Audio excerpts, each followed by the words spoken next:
नमस्कार, स्वागत है आप सभी का मुद्दा आपका में। मैं हूं प्रीति सिंह। सुप्रीम कोर्ट ने केंद्र सरकार को जमानत को लेकर नया कानून यानी नए बेल एक्ट बनाने पर विचार करने के लिए कहा है। कोर्ट ने कहा है कि अभी भी भारत में आजादी से पहले की कोड ऑफ क्रिमिनल प्रोसीजर संशोधन के साथ आज लगभग उसी रूप में मौजूद है। कोर्ट ने कहा है कि स्वतंत्रता कानून में निहित है, इसे संरक्षित किया जाना चाहिए। सुप्रीम कोर्ट ने कहा कि लोकतंत्र में कभी भी पुलिस राज नहीं हो सकता। भारत में आपराधिक मामलों में दोष सिद्धि की दर बहुत कम है। देश की जेलों में विचाराधीन कैदियों की बाढ़ आ गई है। कोर्ट ने यह कहा कि हमारे सामने जो आंकड़े हैं उनके मुताबिक जेलों के 2/3 से ज्यादा कैदी विचाराधीन हैं, जबकि संज्ञेय अपराध के अलावा इनमें से ज्यादातर कैदियों को गिरफ्तार करने की भी जरूरत नहीं थी। सर्वोच्च न्यायालय ने कहा है कि हाईकोर्ट को विशेष अदालतों की आवश्यकता को लेकर प्रयास करने चाहिए और इस मसले पर विशेष अदालतों में पीठासीन अधिकारियों के रिक्त पदों को जल्द से जल्द भरने की बात भी कही है। सुप्रीम कोर्ट ने सभी राज्य सरकारों, केंद्र शासित प्रदेशों और हाईकोर्ट को 4 महीने में स्टेटस रिपोर्ट दाखिल करने का निर्देश दिया है। कोर्ट ने कई दिशा निर्देश जारी करते हुए कहा कि जमानत याचिका को 2 हफ्ते में निस्तारित किया जाना चाहिए। अग्रिम जमानत की याचिका 6 हफ्ते में पूरी होनी चाहिए। जस्टिस ए के कौल और जस्टिस MM सुंदरेश की बेंच ने ये निर्देश दिए हैं। सुप्रीम कोर्ट ने यह फैसला CBI से जुड़े एक मामले की सुनवाई के दौरान दिया और CBI ने एक शख्स को गिरफ्तार किया था और उसने गिरफ्तारी के इस फैसले को अदालत में चुनौती दी थी। मुद्दा आपका में आज चर्चा सुप्रीम कोर्ट के जमानत पर दिए गए निर्देशों और इसकी जरूरत की, और इससे जुड़े तमाम पहलुओं पर आज चर्चा के लिए मेरे साथ 3 खास मेहमान जुड़ रहे हैं। मेरे साथ स्टूडियो में मौजूद हैं doctor Rajiv Nanda, senior advocate, Supreme Court of India. बहुत बहुत स्वागत है आपका डॉक्टर नंदा। साथ ही मेरे साथ जुड़े हुए हैं former law secretary Suresh Chandra ji भी। सुरेश जी, आपका भी बहुत बहुत स्वागत है। नमस्कार। इसके अलावा मेरे साथ चर्चा में जुड़े हैं उत्तर प्रदेश के पूर्व DGP डॉक्टर विक्रम सिंह। स्वागत है आपका डॉक्टर विक्रम सिंह, और शुक्रिया आप तीनों मेहमानों का मेरे साथ इस चर्चा में जुड़ने के लिए। पहले मैं डॉक्टर राजीव नंदा आपसे शुरुआत करूंगी और जानना चाहूंगी कि कोर्ट की टिप्पणी पर आप क्या कहेंगे। लगभग 85 पेज के फैसले में निर्देश शामिल हैं। क्या बड़े बिंदु हैं आपकी नज़र में जो कोर्ट ने कहे हैं? कोर्ट का आज फैसला एक ऐतिहासिक फैसला है। ऐसा नहीं है कि पहले कोई इस किस्म के फैसले नहीं थे, पर आज का जो फैसला है वो सराहनीय है और मैं उसका स्वागत करता हूँ। एक ऐतिहासिक फैसला है जिसमें कहा गया है कि तकरीबन 78% से ज़्यादा विचाराधीन कैदी हैं, जो टोटल कैदियों की संख्या हमारे यहाँ पे है। कुछ बिंदु ऐसे हैं जिसके ऊपर कोर्ट ने अपनी चिंता व्यक्त की है और कहा है कि विचाराधीन कैदियों को लंबे समय तक रखना उनके मौलिक अधिकार जो कि article 21 of the constitution of India से मिलता है, उसका हनन है। वो क्या है कि हमारा संविधान हमको जीने का अधिकार देता है और स्वतंत्रता के साथ जीने का अधिकार देता है। अगर हम विचाराधीन कैदी हैं और हमारी जमानत याचिका पे फैसला नहीं हो रहा है या जमानत याचिका पे फैसला होने के बाद हमें रिहाई नहीं मिल रही क्योंकि हमारे पास जमानती नहीं है, तो उस सूरत में भी हम जेल में बैठे हुए हैं। और कई जगह तो ये इतना बुरा हाल है कि कुछ महिलाएं भी जो विचाराधीन कैदी हैं वो जेल में अपने बच्चों के साथ हैं, छोटे बच्चे जो हैं। तो अदालत ने इस पर बहुत चिंता व्यक्त की है इन सब बातों के ऊपर और कहा है कि 4 महीने के अंदर सारे प्रदेश जो सरकारें हैं और केंद्र सरकार, केंद्र शासित प्रदेश एवं उच्च न्यायालय, ये सब लोग अपनी रिपोर्ट दाखिल करें कि कितने विचाराधीन कैदी हैं और उनके विषय में ये क्या कर रहे हैं। साथ ही साथ कोर्ट ने एक नया बेल कानून, जो एक नया जमानत का कानून है, उसके ऊपर बनाने के ऊपर भी जोर किया है, क्योंकि ऐसा मानना है न्यायालय का, उच्चतम न्यायालय का, कि जो एग्जिस्टिंग प्रोविजंस हैं CRPC के वो हैं तो सही, लेकिन उनका इम्प्लीमेंटेशन प्रॉपरली नहीं हो रहा। इसलिए कैदियों की जो विचाराधीन कैदी हैं, जिनको कोर्ट के मुताबिक जमानत मिलनी चाहिए थी, वो आज भी जेल के अंदर हैं। इसलिए कोर्ट ने ये निर्देश जारी किया है कि इन सब मामलों को, सब के बिंदुओं को ध्यान में रख के नया कानून अगर ला सकते हैं या किसी किस्म के दिशा निर्देश राज्य सरकारें या केंद्र सरकार दे सकती है तो उनको जारी किया जाए। ठीक है। डॉक्टर विक्रम सिंह, कहा जाता है कि bail is a rule and jail is an exception. आज जमानत को लेकर क्या आपके नजरिए में नए कानून की जरूरत है? पुलिस का नजरिया एक तरह से आपके जरिए में समझना चाहूंगी इसे लेकर। जी, आपको और सभी विद्वान पैनलिस्ट को नमस्कार। ये वाकई, जैसे डॉक्टर राजीव जी ने कहा, ऐतिहासिक निर्णय है। बेल में ही नहीं, क्रिमिनल जस्टिस सिस्टम में अमूलचूल परिवर्तन की आवश्यकता है। अभी तो माननीय न्यायाधीश ने केवल CRPC की तरफ देखा है, बाकी अभी जो हमारे अधिनियम है उनमें भी इसी क्रांतिकारी बदलाव की जरूरत है। लेकिन मेरा एक संकेत देना होगा, पुलिस के नजरिए से देखें, आखिर ये शॉर्टकट्स लिए क्यों जाते हैं और क्यों लिए गए। ऐतिहासिक कारणों से देखिए, पुलिस एक्ट 1861 आया था 1857 की क्रांति के बाद। अंग्रेजों ने तो अपने यहाँ बड़ी मानवीय पुलिस दी, और हमारे यहाँ जो पुलिस सिस्टम दिया वो दमनकारी और सामंती पुलिस दिया। आपने, डॉक्टर राजीव ने तो वो बताया जो कि किताब में, अब मैं आपके सामने वो बताऊंगा जो व्यवहारिक हो गया है। बेलेबल ऑफेंस में भी अगर आदमी थाने में जाता है, जमानत लेता है, तो एक हमारे यहाँ अंग्रेजों के जमाने का एक जुमला है, जमानत लेने से कासिर है। मतलब ये हुआ प्रीति जी कि हमने तो जमानत के लिए कहा, उसने कहा हम जमानत लेंगे ही नहीं। और एक नहीं, पूरे नॉर्थ इंडिया में जितने भी जमानत से आते हैं बेलेबल ऑफेंस में, वो सब जमानत लेने से कासिर हैं। क्या ये विश्वसनीय है? ये बिल्कुल अविश्वसनीय है, और ये पुलिस के ऊपर एक बदनुमा धब्बा है। अनुच्छेद 21 के बारे में डॉक्टर राजीव जी ने फरमाया, अनुच्छेद 21 के बारे में अगर हम निष्ठावान हैं तो सबसे पहले आपको पुलिस रिफॉर्म लागू करेंगे। आखिर पुलिस की मजबूरी क्या है? मजबूरी यह है कि आंख पे काली पट्टी और हाथ पीछे बंधे हों, परिणाम 200% अर्जुन की तरह देना होगा। यह संभव नहीं है। पुलिस को क्रियाशील बनाने के लिए जो सुप्रीम कोर्ट ने 2006 में व्यवस्था दी थी, प्रकाश सिंह बनाम भारत सरकार, पुलिस को उनकी पूरी सामर्थ्य और सक्षम, जो भी एक अधिनियम है उसके अनुरूप को भी पुलिस को सक्षम और समर्थ बनाए, और फिर बाकी सब अधिनियम के साथ साथ इस बेल की, मैं इसका स्वागत करता हूं। ये वाकई एक मानवीय दृष्टिकोण अपनाते हुए जेल में जो 80% अंडर ट्रायल्स हैं उनके ऊपर एक मानवीय दृष्टिकोण से सुप्रीम कोर्ट ने एक आशा की नई किरण और एक नया इंद्रधनुष इनके और इनके परिवारों के लिए दिखाया है। प्रीति जी, ठीक है, ठीक है। सुरेश चंद्रा जी, हम देख रहे हैं कि अभी सरकार बहुत जोर दे रही है रिफॉर्म्स को लेकर। पुराने कानूनों में जरूरी बदलाव की दिशा में लगातार कोशिशें जारी हैं। ऐसे में कोर्ट की जमानत को लेकर जो टिप्पणी की गई है, इसका कैसा असर होते देख रहे हैं आप? देखिए, मैं समझता हूँ हमारे यहाँ जो CRPC के प्रोविजंस हैं, सेक्शन 41, 41A, सेक्शन 436, 437, 439, ये सेक्शंस अगर आप देखें तो प्रोविजंस बिल्कुल अपनी जगह हैं।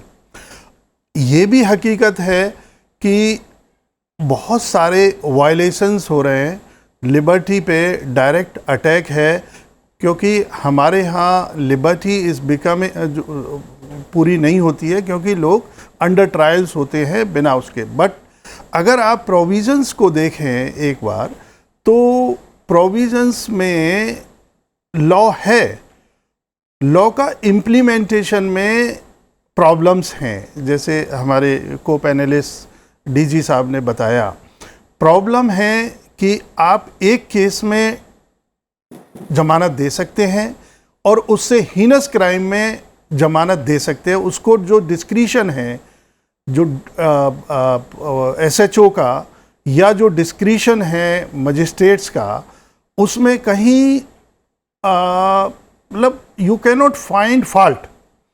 अब प्रश्न आता है क्या डिस्क्रिशन देना चाहिए या नहीं देना चाहिए। मैंने पहले भी ये डिस्कशन में आया था मैटर, जब जस्टिस UU ललित का जजमेंट आया था और उन्होंने बहुत अच्छा एक जजमेंट दिया था, हिस्टोरिक जजमेंट। उसमें भी उन्होंने बहुत प्रोसीजरल एस्पेक्ट को बहुत ज़्यादा हाईलाइट किया था। हमारे यहाँ क्या है, लॉ यहाँ पर है, लॉ सुप्रीम कोर्ट भी बना सकता है, लेकिन क्या नहीं है, शायद वो डिटेल्ड प्रोसीजर नहीं है जिसकी ज़रूरत है, जो कि एक बाइंडिंग प्रोसीजर हो पुलिस के लिए। हालांकि मजिस्ट्रेट्स को, जुडिशल मजिस्ट्रेट्स को या हाई कोर्ट को, सेशन कोर्ट को अगर आप बाइंड करेंगे तो मुझे लगता है कि independence of judiciary will be adversely affected. लेकिन ये लॉ लाने का एक सुझाव है, मैं समझता हूँ ये इसको आगे ले जाना चाहिए। अब अलग से एक लॉ लाया जाता है या CRPC का ही हिस्सा बनाया जाता है, ये विषय है जो पार्लियामेंट को देखना होगा, क्योंकि मल्टीप्लिसिटी ऑफ लॉ को हम ख़त्म कर रहे हैं, बहुत सारे लॉज को हम रिपील कर रहे हैं क्योंकि उससे एम्बिग्विटी आती है। ये बात सही है कि प्रोसीजरल एस्पेक्ट हम आदर रूल बना करके कर सकते हैं, जहाँ पे SHO को जो बाइंडिंग प्रोसीजर दे दें कि अगर ये कंडीशंस फुलफिल होती हैं तो वहाँ दें, और जहाँ पर जो हमारे बॉन्ड कई बार नहीं भरते हैं, समटाइम्स दी जो एक्यूज्ड हैं वो बेल की रिक्वायरमेंट पूरी नहीं कर पाते हैं, उसके लिए शायद बहुत ज़रूरी है कोई, जैसे हमारे यहाँ लीगल एड और इस तरह का जो हमारी व्यवस्था थी, इस तरह की व्यवस्था की जाए कि जहाँ ये इंडिपेंडेंटली एग्जामिन किया जाए कि ये बेल की कंडीशंस हो गई हैं इसलिए बेल मिल जानी चाहिए, और नहीं है तो वो भी एक रिकॉर्ड पे होना चाहिए। ठीक है, thank you. Doctor Rajiv Nanda, आपने डॉक्टर विक्रम सिंह और सुरेश चंद्रा के जो पॉइंट्स हैं उनको सुना है, और कोर्ट ने कहीं ना कहीं अमेरिका और यूके का भी जिक्र किया। अभी हम देखें, आपकी नज़र में क्या लग रहा है, जो कानून है वो कहीं ना कहीं कमज़ोर है, नए कानून की ज़रूरत है, या फिर जो ऑलरेडी कानून है उसमें जो प्रावधान है उनका ही सही से कड़ाई से पालन नहीं हो रहा है?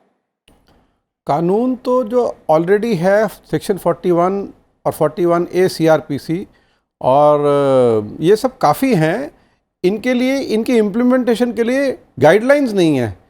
डिस्क्रिशन, जैसा कि अभी बताया गया है, डिस्क्रिशन एक्सरसाइज करने के लिए अलग अलग व्यक्ति की अलग अलग सोच है, उसके अंदर यूनिफॉर्मिटी लाने के लिए ही ये जो स्ट्रेस दिया गया है इस जजमेंट के अंदर कि या तो आप नया कानून लेके आएंगे, नहीं तो गाइडलाइंस बनाई जाएगी for the existing provisions to be implemented, कि जो ऑलरेडी हमारे प्रोविजंस हैं उनको किस हिसाब से उनको इम्प्लीमेंट किया जाना चाहिए। जैसे एक हमारा 436 है, वो बेलेबल ऑफेंस है, उसका मतलब ये है कि वो जो एक शेड्यूल के अंदर बेलेबल ऑफेंस CRPC के अंदर दिए गए हैं, उसके अंदर as a matter of right जो एक्यूज्ड है उसको बेल मिलती है। लेकिन प्रैक्टिकली क्या होता है कि बेलेबल ऑफेंस में होने के बावजूद भी या तो पुलिस जिसको नहीं देना चाहती उसको कह दे कि इन्होंने बेल लेने से मना कर दिया, या फिर वो ये होता है कि बेलेबल ऑफेंस में बेल तो दे रहा है SHO या मैजिस्ट्रेट, लेकिन उसके पास जमानती नहीं है, वो फिर जेल में सड़ रहे हैं। तो ऐसे में भी ये जो आज सुप्रीम कोर्ट ने कॉग्निजेंस लिया है, ये कहा कि ऐसे केसेस के अंदर क्या किया जाना चाहिए कि जहां पे वो एलिजिबल तो है और वो बेल भी, उसको बेल के ऑर्डर भी हैं, पर वो उसके पास जमानती नहीं है या और कोई प्रोसीजरल वो आया हुआ है। अब आ जाता है फोर्थ, जो नॉन बेलेबल ऑफेंसेस हैं। नॉन बेलेबल ऑफेंसेस के अंदर भी ऐसा नहीं है कि जमानत मिलेगी नहीं, वहाँ पे डिस्क्रिशन होती है कोर्ट की कि आप किस किस स्थिति में इनको बेल दी जा सकती है। जो हीनियस क्राइम के केसेस जैसे मर्डर है, रेप है, इनमें भी बेल मिल सकती है, लेकिन वहाँ पे अदालतों का अपना अपना विवेक जो इस्तेमाल करने का है, वो उसके लिए कोई दिशा निर्देश नहीं है।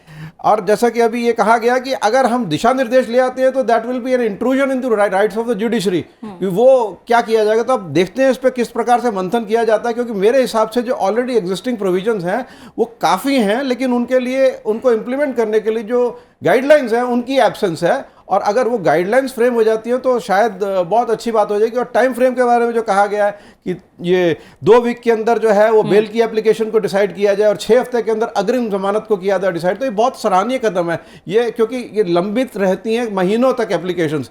और उस सूरत में अगर कोई कैदी, क्या होता है कि bail is the rule and not jail. हमारा क्रिमिनल ज्यूरिस्प्रूडेंस क्या कहता है कि अगर हमको किसी मामले की जांच करनी है तो सिर्फ पुलिस या जो जांच एजेंसी है उसके पास उसको जांच करने का अधिकार है, ना कि उसके अंदर, उसके दायरे के अंदर जो व्यक्ति आ रहे हैं शक के दायरे में, उनको अरेस्ट करने का। क्योंकि अगर आप अरेस्ट करके डाल रहे हैं जेल में तो वो कन्विक्शन के तौर पे देखा जाएगा। अल्टीमेटली किसी व्यक्ति को हमारे जो जुडिशियल सिस्टम, जो क्रिमिनल ज्यूरिस्प्रूडेंस है उसके अंदर जब तक कि वो गिल्टी नहीं प्रूव हो जाता उसको इनोसेंट माना जाएगा। अगर उसको इनोसेंट माना जा रहा है तो उसको जेल में सालों तक क्यों सड़ना पड़ रहा है।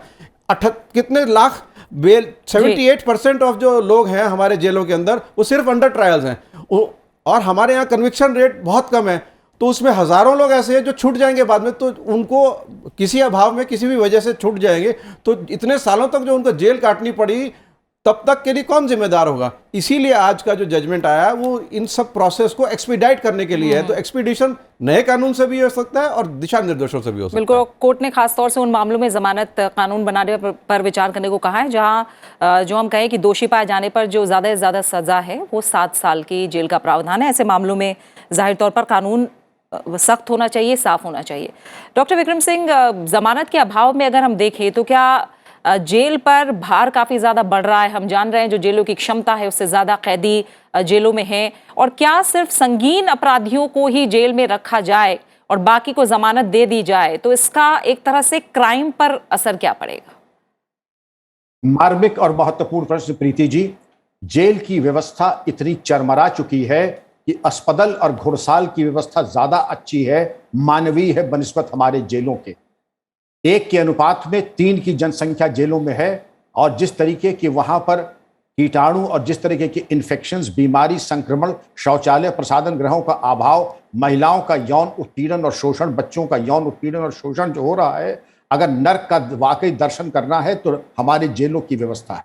तो इसकी टिप्पणी बाद में करेंगे, लेकिन जो भयावह स्थिति है, अगर इतनी ही कृपा कर लें। इसके पहले मैंने देखा था 25 साल पहले, आदरणीय सुरेश चंद्र जी बताएंगे कि अभियान चलाकर अवकाश के दिनों में रिटायर्ड मजिस्ट्रेट्स और जजेस को बुला करके एक कैंप लगाया जाता था, और इस तरीके के मैटर्स को जिनको होता था बेल, जिनकी नहीं है, जो अशिक्षित हैं, अनपढ़ हैं, जिनके संसाधन ऐसे नहीं कि जामीनदार की व्यवस्था करें, और उनकी व्यवस्था और उनकी बेल हो जाया करती थी, जो बुजुर्ग हैं, अपाहिज हैं, इस तरीके की। लेकिन ये प्रक्रिया पता नहीं क्यों पिछले 25 साल से बिल्कुल बंद हो चुकी है। हमारी मॉनिटरिंग सेल्स की मीटिंग जो जिला जज की अध्यक्षता में होती थी, जिसमें वरिष्ठ पुलिस अधीक्षक और जिलाधिकारी जाते थे, इस तरीके के कैंपों का आयोजन करते थे, जेल की संख्या कम होती थी। अब जेल की संख्या बढ़ने में लाभ किसका है प्रीति जी? लाभ जेल की भ्रष्ट जो वहां का शासन प्रशासन तंत्र है उनका है। जितनी जनसंख्या बढ़ेगी उतना ही शोषण और उतना ही उनकी नाजायज कमाई का जरिया और ज्यादा बढ़ेगा।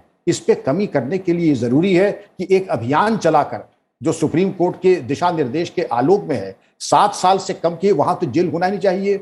बेल नॉट जेल, ये जस्टिस कृष्णा अय्यर का एक बहुत गोल्डन एक सेंटेंस दिया था, और सम्चुअस टेक अवे था। इसमें सब गागर में सागर समाहित है। लेकिन आपने पिछले 1 महीने की जो केसेस देखे, किसी में भी 7 साल की सजा नहीं है। लेकिन जिस तरीके से एक प्रांत की पुलिस दूसरे प्रांत पे टूट पड़ रही है, ऐसा लगता है कि जैसे कोई बहुत बड़ा चरमपंथी है जिसके पीछे 50-50, 100-100 पुलिसकर्मी जा रहे हैं, और किसी में भी ऐसी दंड नहीं है जो कि 7 साल से ज्यादा हो। जेल का प्राविधान ही नहीं है। लेकिन जैसा सुप्रीम कोर्ट ने कहा, 41A के प्राविधान पूरे नहीं किए गए। अगर पूरे किए गए तो वो भी ऐसे खानापुरी में कि हमने नोटिस इशू की, उसका उत्तर नहीं आया। उन्होंने ही, विवेचक ने ही नोटिस दी, उन्होंने ही अपने ऐसी व्यवस्था कर दी कि आरोपी के पास पहुंचे ना और कहते कि 3 नोटिस हमने इशू की। तो प्रीति जी, इसमें अमूल चूक। जो व्यवस्था है, मैं बिल्कुल सहमत हूं डॉक्टर राजीव जी से, व्यवस्था पूर्ण है, लेकिन उसका अनुपालन और उसका अनुश्रवण इतना लचर है कि कानून की जानकारी जनता में तो छोड़ दें, पुलिसकर्मियों जिनकी जिम्मेदारी अनुपालन की, उनकी भी जानकारी का स्तर बहुत निम्न स्तर का है। ठीक है सुरेश चंद्र जी, अनुपालन ये कैसे होगा? देश भर में बड़ी संख्या में विचाराधीन कैदियों का मुद्दा प्रधानमंत्री नरेंद्र मोदी ने भी उठाया था और कहा था कि ज्यादातर जो कैदी हैं गरीब या सामान्य परिवारों से हैं, और राज्य जहां तक भी संभव हो उन्हें जमानत पर रिहा कर दें।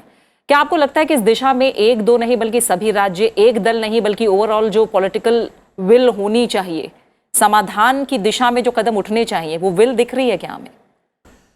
देखिए, जैसा कि डीजी साहब ने बताया कि ये इश्यूज़ हैं, और ये इश्यूज़ कई बार हमने हाईलाइट किए हैं in various meetings. Law minister ने कई मीटिंग्स ली पीछे। मुझे अच्छी तरह से याद है कि जिस समय former law minister, now he is no more, mister Arun Jaitley, he took some of the very important steps. एक था फास्ट ट्रैक कोर्ट्स का। फास्ट ट्रैक कोर्ट्स का एक रीज़न यही था कि हम लिटिगेशन को नीचे लेके आएँ और जो सेंसिटिव इश्यूज़ हैं उनको हम फास्ट ट्रैक में डाल दें। दूसरा था, उन्होंने जो इशू लिया वर्ल्ड बैंक से सहायता लेकर के सेंट्रल गवर्नमेंट और स्टेट गवर्नमेंट का एक इंफ्रास्ट्रक्चर डेवलपमेंट का एक बहुत बड़ा मुहिम किया, और वो भी अभी भी चल रहा है वो। और अभी भी चीफ जस्टिस ऑफ इंडिया ने कहा था कि भाई नेशनल इंफ्रास्ट्रक्चर एक बॉडी बनाई जाए, उस पर भी एक इशू था।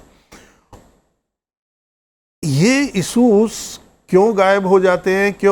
क्योंकि इसमें स्टेक होल्डर्स कई होते हैं। सेंट्रल गवर्नमेंट होती है, स्टेट गवर्नमेंट होती है, और कई बार सेंट्रल गवर्नमेंट के भी कई अलग अलग ऑर्गेनाइजेशंस होते हैं। लॉ मिनिस्ट्री है, होम मिनिस्ट्री है, अदर फाइनेंस मिनिस्ट्री भी है, स्टेट गवर्नमेंट। शायद कई बार ये जो कोऑर्डिनेशन की कमी हो जाती है, ये एक रीज़न है। दूसरा, मैं समझता हूँ कि लॉ है, स्टैट्यूट इज़ देयर, बट हमने कभी भी उसमें नीचे रूल्स नहीं बनाए। आप देखेंगे सीआरपीसी, आईपीसीएस, इसमें एविडेंस में, लॉ में, कहीं पर भी क्रिमिनल जस्टिस सिस्टम में कहीं भी सबऑर्डिनेट लेजिस्लेशन नहीं है। सबऑर्डिनेट लेजिस्लेशंस हम सिर्फ जो सुप्रीम कोर्ट के जजमेंट्स आते हैं, हाई कोर्ट्स के जो रूलिंग्स आती हैं, जो law laid down by the supreme court under article 141 जो होता है, या कंप्लीट जस्टिस 142 में आता है, उसी को मानते हैं और वो लॉ है। लेकिन उस लॉ की सबसे बड़ी शॉर्टकमिंग है कि वो लॉ सिर्फ अच्छे अच्छे वकील हैं, काउंसिल्स हैं, उन्हीं को पता है, या जो लोग एडवोकेसी में हैं उन्हीं को पता है। ना तो पुलिस वालों को पता है, ना अक्यूज्ड को पता है, ना कॉमन मैन को पता है। कॉमन मैन को वही पता होता है जो पब्लिश्ड है लॉ, जैसे कि स्टैट्यूट हैं या फिर उसके रूल्स हैं। तो मैं समझता हूँ कि अगर ये रूल्स को बनाया जाए और हर किसी का एक दायरा बनाया जाए, चाहे पुलिस ऑफिसर है, जो डिस्क्रिशन है एसओचओ का है, या थोड़ा सा डिस्क्रिशन जहाँ पर भी मजिस्ट्रेट का भी है, वो भी अगर प्रोसीजर में कहीं बांध दिया जाए तो शायद काफ़ी हद तक we can arrive at an objective decision. ठीक है। और डॉक्टर राजीव नंदा, एक एक्ट, एक कानून बनाने की बात तो कही गई है, लेकिन अगर पुलिस और न्यायपालिका ठीक से काम करें, और जिस बात पे लगातार बात भी हो रही है कि नीचे के लेवल तक और उसका इम्प्लीमेंटेशन कानून का किस तरह से हो रहा है, कितनी कड़ाई से हो रहा है, वो और ज़्यादा ज़रूरी पक्ष है। हम देखें छोटे छोटे केसेस जो होते हैं उसमें रिमांड दी जाती है, बेल नहीं दी जाती, पुलिस कोर्ट के सामने आकर ये विश्वास नहीं दिलाती कि रिमांड के जरिए कुछ मिलेगा, तो भी कई केसेस में हम देखते हैं रिमांड दी जाती है। क्या मैं न्यायपालिका के क्षेत्र में ही कहूँ तो क्या कड़े निर्देश की ज़रूरत फिलहाल नहीं है? लोअर जुडिशरी को कड़े इंस्ट्रक्शंस की ज़रूरत नहीं है क्या? या एक तरह से कहें कि सैनिटाइज करने की ज़रूरत क्या लोअर जुडिशरी को भी इस समय बहुत ज़्यादा है? ऐसा है कि जो प्रैक्टिकल ग्राउंड रियलिटी ये है कि नीचे की कोर्ट्स जो हैं, मैजिस्ट्रियल कोर्ट्स हैं, सेशंस कोर्ट हैं, वो बहुत कम डिसीजंस देते हैं बेल ग्रांट करने के, और उनके अपने रीजंस हैं। मैं कहूँगा, I will not mince my words, कि उनको ये डर रहता है कि उनके खिलाफ कोई एडवर्स रिपोर्ट ना हो जाए, तो ज़्यादा मामलों में बेल या तो हाई कोर्ट से मिल पाती है या सुप्रीम कोर्ट से मिल पाती है। बेल का ना होना, जैसे कि कानून के अंदर जो कैदी है वो खाली विचाराधीन हो तो उसके ऊपर जब तक दोष सिद्ध नहीं हो जाता वो किस बात के लिए जेल में रहे, ये एक बहुत इंपॉर्टेंट मुद्दा है। ये एक चीज़ है कि जो न्यायपालिका है उसके सामने अगर ये कानूनों को, जो एग्जिस्टिंग कानून भी हैं, उनको भी ये कहा जाए कि ये आप इसके फ्रेमवर्क के अंदर ही काम करें, तो शायद बहुत एक अच्छी बात होगी। क्योंकि जो न्यायपालिका है वो खासकर नॉन बेलेबल ऑफेंसेस हैं उसके अंदर बेल ना देने का कारण सिर्फ 2 या 3 ही होते हैं। एक ये कि ये कहीं कानून की हद से बाहर ना भाग जाए ये कैदी, ये जब इसके ऊपर कन्विक्शन हो या इसकी मुकदमा चले तो ये हाजिर हो। दूसरा, वो किसी साक्ष्य के साथ में हस्तक्षेप ना करे या उसको छेड़छाड़ ना करे, या किसी विटनेस को ना भगाए या किसी विटनेस को ना परेशान करे जो उस केस में आना है। ये 3 केसेस के अंदर अगर कोई किसी किस्म की गाइडलाइंस आ जाती हैं कि इनको अब स्ट्रिक्टली फॉलो करके जल्दी से जल्दी जमानत याचिका के ऊपर विचार किया जाए, तो मेरे ख्याल से वो एग्जिस्टिंग कानून ही बहुत होंगे, सिर्फ दिशा निर्देशों या गाइडलाइंस की ही ज़रूरत है। ठीक है। डॉक्टर विक्रम सिंह, कोर्ट ने साफ तौर पर कहा है कि लोकतंत्र में पुलिस का राज नहीं हो सकता। इस टिप्पणी को आप कैसे देखते हैं? और क्योंकि हम जान रहे हैं कि 2005-2006 के टाइम पे पुलिस रिफॉर्म के बारे में भी कोर्ट ने कहा था, और कितना फर्क आया है वो हम देख ही रहे हैं। आपने बात कही कि काली पट्टी आंखों पे बंधी हो और हाथ बंधे हो तो कैसे क्रियाशील पुलिस हो सकती है। तो ये तमाम जो बातें हैं, इन चैलेंजेस से आखिर निपटा कैसे जाए? इन चैलेंजेस से जहां पुलिस का नेतृत्व परिपक्व था वहां निपटा ही गया है, और एक कानूनी एक रास्ता, एक रोड मैप तैयार किया गया। कार्रवाई है, एग्जिस्टिंग लॉज सफिशिएंट है। एग्जिस्टिंग लॉज, एक मैं आपके सामने उदाहरण प्रस्तुत करता हूं। धारा 166 AIPC में निर्भया केस के बाद 13th criminal law amendment act के बाद डाली गई थी कि उन पुलिसकर्मी जो कि यौन अपराधों में प्रमाद करते हैं, आप ये याद करें प्रीति जी, आप इतने इंपॉर्टेंट राष्ट्रीय अंतर्राष्ट्रीय शोज होस्ट करती हैं, क्या 166 AIPC का कोई केस आपके समक्ष आया है तो क्या हम मान लें ऐसा कोई पुलिसकर्मी नहीं जो कि प्रमाद दिखाता है? कानून रहने के बावजूद अगर हम कोई बॉयज क्लब की तरफ पुलिस विभाग को चलाएंगे तो समाज का कोई भला नहीं होगा, विभाग का भी कोई भला नहीं होगा। लेकिन comparison should be between comparables. America में याद करें ब्लैक लाइव्स मैटर जब हुआ था तो वहां के पुलिस चीफ ने न्यूयॉर्क के राष्ट्रपति ट्रंप तक को कह दिया था, जो कहा था मैं कह नहीं सकता हूं क्योंकि वो शालीनता की परिधि के बाहर होगा, लेकिन वहां का पुलिस चीफ कह सकता था। यहां का तो अगर डीजीपी अगर कुछ इस तरीके का सोचे भी या कुछ संकेतिक करेगा तो अगले दिन वो पदच्युत हो जाएगा, बर्खास्त हो जाएगा। तो वहां पर हम अपने यहां देखें, कुछ स्वायत्ता दें, कुछ इंडिपेंडेंस दें और ये कर दें कि आप क्राइम के स्टैटिस्टिक्स से आखिर हम क्यों जेल में ठूसते रहते हैं? क्योंकि हम चाहते हैं कि हमारी कारगुजारी में शामिल हो।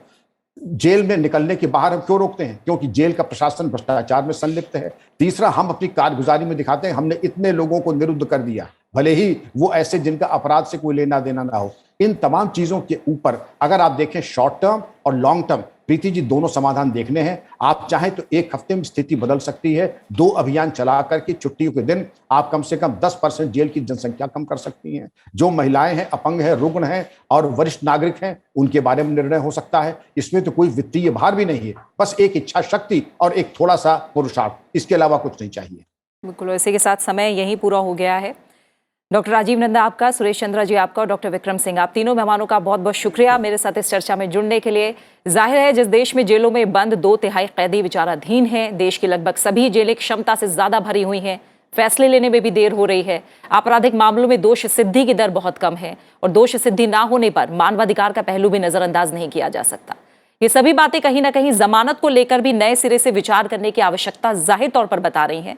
साथ ही जरूरत है कि सिर्फ विधायिका ही इस पर गंभीरता से विचार ना करे, बल्कि अभी जो कानून के तहत प्रावधान है उसका कड़ाई से पालन सुनिश्चित हो और इसे लेकर एक तरह से लोअर जुडिशरी और पुलिस भी अपनी क्षमता को समझे और इस दिशा में काम करे बेहतरी के लिए। इसी के साथ मुद्दा आपका में फिलहाल इतना ही। अपना अच्छे से ख्याल रखिए और मुझे दीजिए इजाजत। नमस्कार।